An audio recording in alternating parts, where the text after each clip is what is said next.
خبر ناخوشترین سال این در صدمه جان باختن سراینده جوان دمیربگ اولیموف بود. او همگی 33 سال داشت.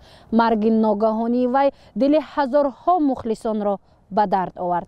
پدرش هنگام جنازه او با علم از اشتراکدارانش خواست تا آخرین مراتب به پسر هنرمندش قرصک زنند. او را همه کسه به قبرستان گسیل کردند. دمیربگ اولیموف با سرود دنیا شهرتیار شد. در مدت کوتاهی روی صحنه بودنش با صدای مرغوله‌دار دل مخلصان را تسخیر کرد. اصلا او شخصی طبیعتاً خوشگفتار بود. همکارانش درباره او چی میدانند و چی میگویند؟ مصاحبه مخصوص ما با دوستان دمیربگ اولیموف آماده شده است. آقای سیراج‌الدین، السلام علیکم. سال 90 مبارک شود.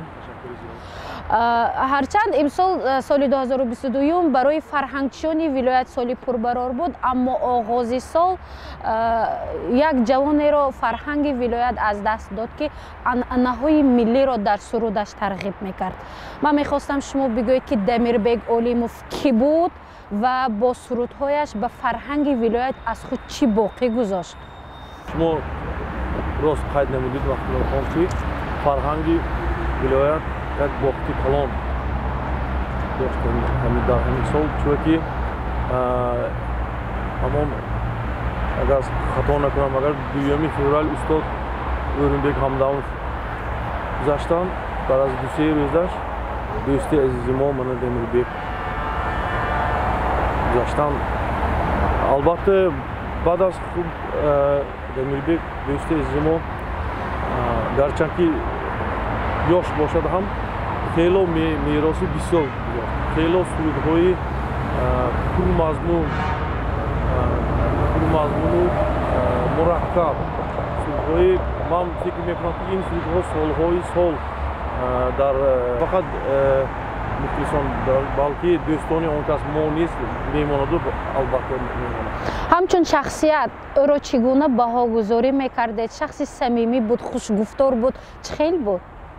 اکنون درباره خصلت‌های نیکی دمیربگ گپ میزنم، گویید اگر ساعت‌ها گپ زدم چه خیلی که میگویند او جان آدم بود. همین خیلی انسانی ناز بود. باور کنید روزی نیست که با همراهی دوستان ما خصلت‌های دمیربگ را به یاد نآوریم. تشکر زیاد آقای سیراج‌الدین. تماشابینان عزیز، هر روز ما غنیمت است و باید نیکی کنیم و نیک رفتار باقی مانیم تا بعد از رفتن به نیکی یادمان کنند.